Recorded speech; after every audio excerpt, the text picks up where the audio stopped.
आम एआईसीसी माने all India Congress committee एवं आम पिसी सभापति श्री भक्त शरण दास निर्देश क्रमे कांग्रेस तरफ मु गुणपुर विधायक आज आसी आम आम विधानसभा परिसर जो राज्यसभा चतुर्थ कैंडिडेट निमंते आवश्यक कागज पत्र नापे आसीचु आम निहाती भाव में पर्याप्त समय पर्याप्त परिमाण कैंडिडेट अच्छा निश्चय ये कांग्रेस जीतवा आज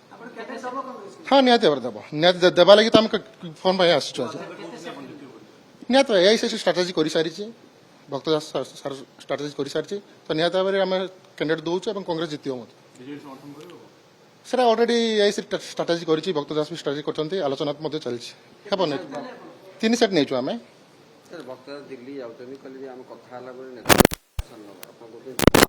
अलरेडी डिसीजन तो निया आगुरी किंतु काली कैंडिडेट कौन हो किए होती कौन काली डिसीजन हम बाकी अलरेडी आम तीन सेट नहीं एआईसी निर्देश क्रमे तो निहत आम तो कैंडिडेट